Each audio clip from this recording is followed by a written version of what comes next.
Okay, what's up, guys? I'm doing a different type of video.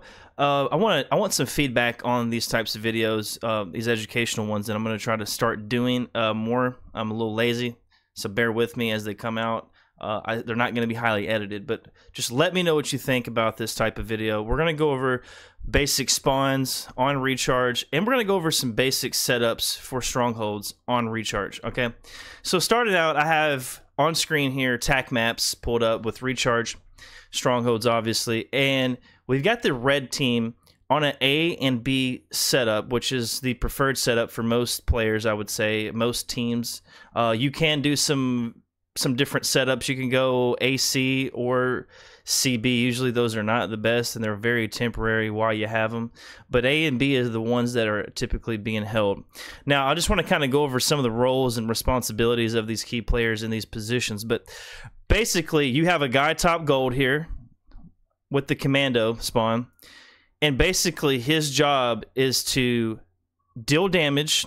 All these players' job is to deal damage, first of all. Deal damage and not take damage is the #1 objective, in my opinion, and somebody could have a different opinion, or they can correct me if I'm wrong, but it's to deal damage and not receive damage. That is the main objective. It is to help your teammates pick up the kills as the pushes come in. That is what you do. You do not put yourself in a terrible, you do not put yourself in an open situation to be killed.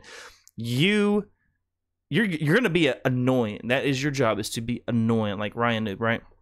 So top gold, his job is to basically, he's going to shoot anything bottom and top control, which is over here where the other commando spawn thing is. Top control, which a lot of people call top white and bottom white. This area where I'm hovering with my mouse is that area I'm talking about now. And yeah, his job is to call out anybody pushing through the catwalk or bottom mangler over here to top A or bottom A. And his job is to shoot them. Also shooting pit, letting people know who's in mangler pit. If anybody's on double stacks, he's going to shoot them.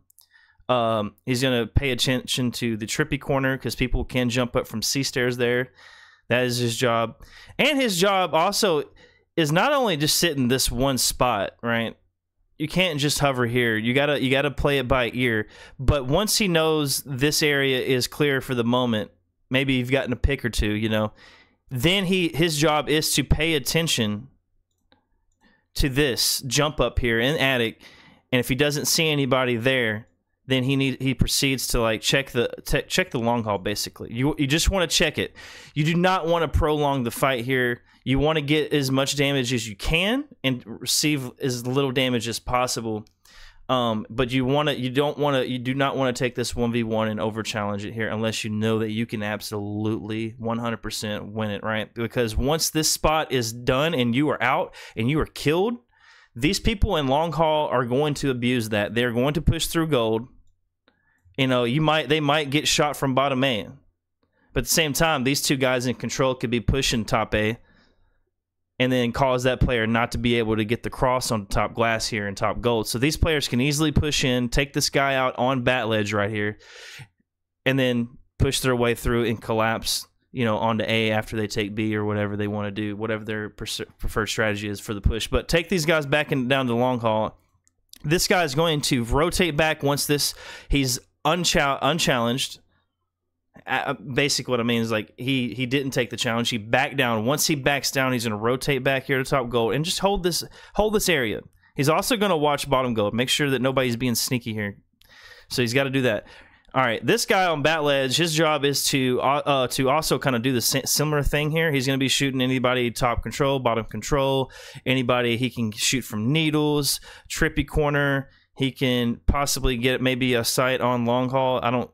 Yeah, he might be able to like toss a nade over there, but his job is to shoot the same things top gold is, and his job is to also back up this gold player here as the push comes in, right? As the push comes in from top glass. If top A gives the call out for these long haul members pushing to top glass, then this guy right here from bat ledge needs to rotate to help number 3, and then they take this fight on together, right?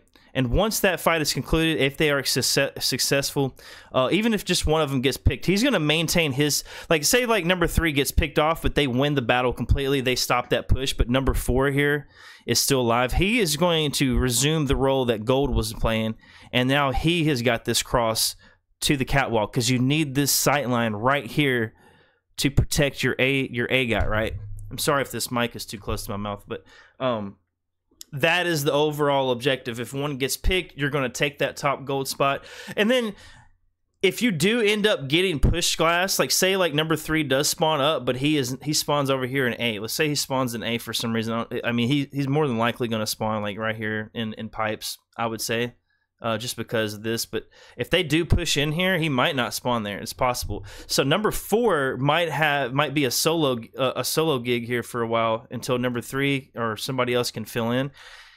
If he gets pushed from glass, his job is to not die, right? He does not die. He does not over challenge these fights. He gets damaged, takes little damage as possible, throws a couple covered nades possibly, but after that, I would say the best bet for him is to back down into pipes. Maybe get a bat ledge position here to shoot top gold. And then if that doesn't work, then hopefully one of his teammates is there by that time. He can just kind of back down, and then he can work together to stay alive and then retake B. But we're not going to go over too much here. So this is the basic setup for these two. Then you have bat ledge can also help this guy Whirlpool. I think a really key position here is Whirlpool for this A and B setup, just because it is a very annoying place to kill somebody. I mean, you can nade them out here if you get a really good nade. But this spot right here, if somebody's right on top of that kneeler, it is very hard to kill them sometimes. All right, so his job is going to be shooting bottom control. He's going to be looking double stacks. He's going to be looking bridge, the jump up. He's going to be looking at camo. He's going to be looking at long haul right here. If they get a call from C-plat, he's going to be looking C-plat. That's going to be one of his key things. He's going to cross this C-plat. He's going to put damage on anybody trying to get into long haul. This Whirlpool guy is really a really key player here to keeping this all together, because that damage, that ship damage, if he gets it onto C, is going to be really huge. Now, you want to do it behind cover. I would say the best bet is to kind of like stay on this side, because you don't want to get naded out from top control here, because they can throw a nade right there and hit you right needlers and just nade you out. So you want to kind of do this behind cover if you're shooting C, but that's the general tip. We'll talk about spawns here in just a moment. I'm going to go over these positions one more time and kind of just talk about what I think each position should be doing in this particular setup. So yeah, his job is to stay alive. He does not take unrisky fights. He just lays damage down. Now, if he gets a fight where maybe you got 3 down and there's 1 left, and he gets someone in Mingler Pit, he can chow that. But if there's all 4 players up, you do not want to do this, because he is a key member here. You do not want to lose this guy. He can put a lot of damage down. He's also going to be paying attention to any Mangler calls too. Like, he can pop out, shoot Mangler, shoot the pit, shoot camo. Very, very crucial position. Sorry, I'm just stuttering here. But yeah, the bat ledge guy, if for any reason they get through control here and are able to push through the bridge to this Whirlpool guy, and he gets that call and he has to, for some reason, like back up, this bat ledge guy needs to be coming in either from this angle, from the grapple hook here, or this guy needs to come through red door and just maybe get a nade. I don't know, get a couple shots. It's really risky coming through this door, because it's just such a narrow passage that you can just easily get naded out. So you got to be careful with that timing on that. He could really just shoot anybody coming to Whirlpool straight from this bat ledge if he can get a sight without getting shot from C-plat. So yeah, you just got to make sure you can help your needle guy. But top A is going to be here as well, so he can also be able to help the Whirlpool guy. So you don't really necessarily have to push through red pipes just to and risk it. You do not want to die. Honestly, this is the name of the game in Halo. Just don't die, right? You can control more stuff. So yeah, now top A. Let's talk about top A. His position is to basically shoot anybody here that's coming through glass to top gold, anybody bottom gold, anybody possibly trippy corner. He can also throw some pretty good nades right here in the trippy corner to kill whoever's there behind that. So there's that. We're gonna erase all this stuff real quick. And yeah, his job is also not, you know, just like everybody else, is to not die, right? So his main thing is he's just gonna put damage down here. He can also turn and look, you know, be very careful here that you know, you don't have bad footing here, but you can also have a peek over here towards top control, keep them from coming out. Now, another thing I want to point out is that while he's doing all this, if this long haul area is clear for the moment and he knows that, you know, most of the players are not coming through here and they're coming through control, he needs to kind of like pop back down here on elevator, get a clear line of sight right onto Mangler, and just keep tabs on that. Make sure nobody's pushing you through that bottom area. You know, if because I mean, just because this guy is on top gold doesn't mean he knows everybody's here in control, right?